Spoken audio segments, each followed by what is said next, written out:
Bom dia, Padre. Tudo Bom bem, dia, senhor? tudo bem, graças a Deus. Começando mais uma segunda, a última segunda-feira do mês de julho, A que já última. foi também. Já vamos caminhando aí para o final do ano. Com certeza, parece que com uma luz, né, Padre? Já aparecendo na última sexta-feira, nós recebemos o boletim aqui da Prefeitura de Capivari, o boletim epidemiológico, e nós vimos que o número de ocupação de porcentagem de leitos de UTI da Unimed, que era de 100% já há meses, graças a Deus, na última sexta-feira, a UTI estava vazia com relação à Covid-19. A Santa Casa também, leitos clínicos e a UTI da Santa Casa também vazia, então acho que isso é um bom sinal. Bom sinal. E o que vamos debater hoje, Padre? Bom, nós estamos vivendo Olimpíadas. Então vamos falar de esporte que dá menos dor de cabeça? Vamos. Né, eu acho que é bonito quando a gente vê e assistindo um pouco sexta-feira de manhã a abertura das Olimpíadas, a gente vê todo um gesto bonito que liga a cultura, que liga a tradição e o pessoal fazendo um belo trabalho. Mas eu gostaria de me reportar um pouco à origem das Olimpíadas, né? Eles estão ligados à Grécia e na Grécia Antiga nós sabemos que era um país politeísta, tinha vários deuses, e na cultura grega tinha a história de que os deuses de vez em quando vinham dar uma passeadinha na terra, escolhiam, né, homens e mulheres bonitos para desposarem. E assim nasciam aqueles que eles chamavam de semideuses, que depois nós vamos conhecer como heróis. E a origem das Olimpíadas vai estar exatamente nesse princípio, né? Segundo a lenda, a tradição grega, lá pelo século VII, VIII antes de Cristo, o que nós vamos ver? Nós víamos que vários competidores faziam, né, as Olimpíadas. Olimpíadas por quê? Era na cidade de Olímpia, em torno do Monte Olimpo, que era onde eles consideravam que habitavam os deuses, e tudo começa, né, com uma homenagem a Zeus, que era o principal deus, e a deusa Hera, que era a deusa da maternidade. E esses povos eles tinham a tradição, né, de cultuar a mãe pela realidade. Mas o interessante também é que as Olimpíadas só eram disputadas por homens, mulheres não podiam participar.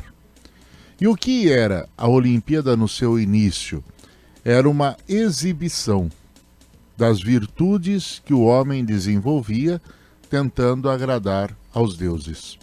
Então era uma exibição do porte físico, da destreza física, das diferentes questões que faziam. Então, Olimpíada, nós podemos dizer, era um ato religioso, onde as pessoas se colocavam, né, como demonstrando quais são as virtudes que Deus depositou em você, ou que os deuses depositaram em você, para que você pudesse, de fato, exercer a sua função. As primeiras modalidades, né, qual era? Eram o lançamento, arremesso de dardos, o lançamento de disco, as lutas e as corridas. Eram essas as modalidades. E tudo começa, então, dentro desse sentido. E vale lembrar que também eram bem cultuados nos Jogos Olímpicos a deusa Afrodite. Sabe quem é Afrodite? Era a deusa do amor, a deusa da beleza e do sexo. Então ali era que tinha essa modalidade. Cada cidade tinha o seu deus próprio, né? A sua divindade própria. No caso da cidade de Atenas, a deusa era Atena, que era a mãe da sabedoria. Por isso mesmo, cidade de Atena, que era a cidade ali. Segundo consta, quando começou a primeira Olimpíada, vai ter a sua origem na Hélade, que é o conjunto das cidades-estados gregas, clássicos, e a realização dos Jogos ocorria em Olímpia, como já falei antes, e o primeiro atleta a vencer uma Olimpíada se chama Corobeu. Isso aconteceu em 776 a.C. Mas a tradição da Olimpíada diz que tudo começou com um desafio a Hércules, que era filho de Zeus com uma mulher mundana. Zeus veio passear, gostou da mulher, teve um filho. Esse filho é Hércules, que é um semideus, considerado pelos gregos. Então, quando Zeus vem, tem esse filho, Hera, que é a deusa, né, que vivia junto de Zeus, a deusa da maternidade, desafia Hércules para provar que verdadeiramente ele poderia ter as características de um deus.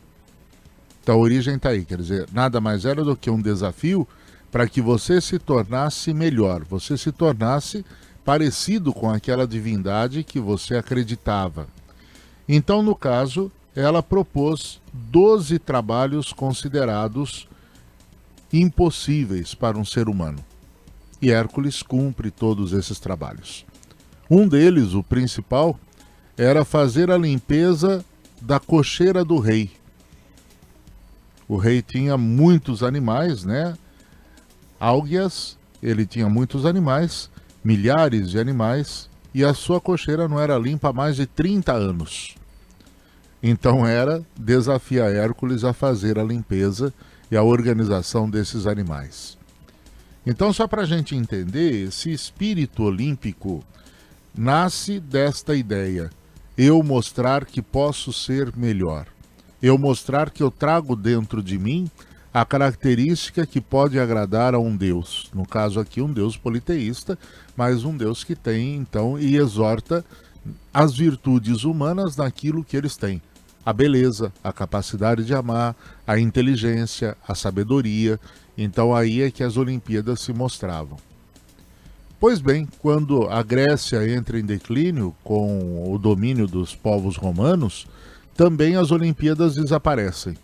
Então perde-se essa noção das Olimpíadas e elas vão ser resgatadas muito tempo depois, né, pelo Barão de Coubertin, que vai então propor uma nova forma de vivência dessas Olimpíadas. Isso vai acontecer exatamente em 1892, quando Pierre de Fred, ou Barão de Coubertin, vai propor então a organização de uma disputa entre as nações, como forma de superar, naquela época, os regimes totalitários que existiam em diversos lugares da Europa. E aí surge a Olimpíada que temos hoje, que deixa de ser uma exibição de virtudes e passa a ser uma competição em prol de conquistar medalhas. Então você tira aquela ideia e vai gerar uma outra ideia de disputar para ver quem é o melhor, quem é o maior país, quem é o mais medalhista. E o curioso de tudo isso é que ele trabalha com vários símbolos. Então tem os anéis, os 5 anéis olímpicos que lembram os continentes, que devem estar juntos, né, disputando aquela coisa. Então, a união em prol do esporte. E, por último, o lema das Olimpíadas, que muitas vezes não é lembrado: Situs, Altius e Fortius, que são os temas latinos: o mais rápido, o mais alto e o mais forte. Esse tema, por curiosidade, né, não puxando a sardinha para o meu lado, foi criado por um padre, Henri Didon. Ele que fez, então, participando juntos. Por quê? Porque, na época, a igreja na França também via que o esporte era uma forma de resgatar uma realidade nova para a humanidade. Agora, padre, uma observação importante. O senhor comentou que lá no início das Olimpíadas não tinham participação de mulheres. Não. E na Olimpíada atual nós temos inclusive um número impressionante de participação feminina, né, quase de 50%, 47,8%. Então isso é um número interessante. São evoluções que se vêm a partir dessa concepção moderna dos jogos, né? Naquela época, por exemplo, se você tivesse algum defeito físico, você não podia participar da Olimpíada, porque era sinal de que você era imperfeito. Então só iam para as Olimpíadas os homens que tinham o vigor físico na sua plenitude, porque a Olimpíada também era uma exibição das suas virtudes físicas, né? Então, muito mais do que habilidade, era mostrar as pessoas que, na concepção grega, se caracterizavam como portadores das características dos deuses. E para eles, os deuses quem eram? Eram pessoas bonitas, vigorosas, que traziam, né, exuberância física para a sua vivência.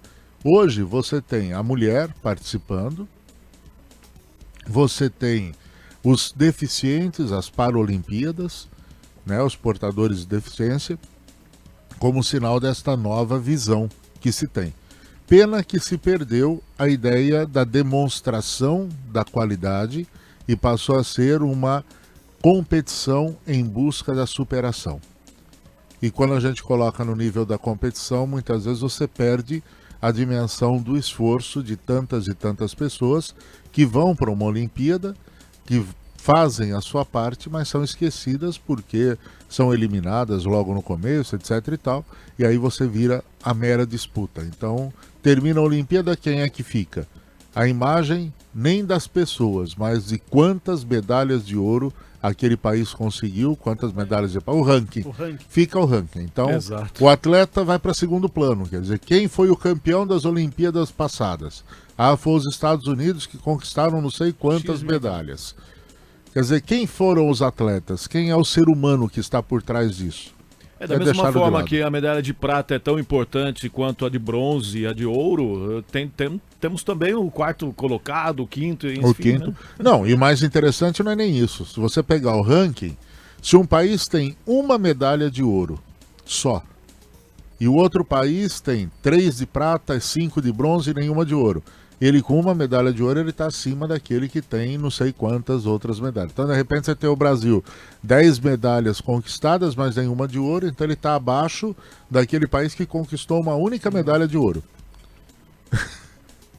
E hoje não se vê o quanto aquele atleta se preparou, se dobrou para poder chegar até o momento, né? Porque depois que passa tudo isso, fica só o ranking e o ranking atleta acabou e o atleta vai sendo esquecido.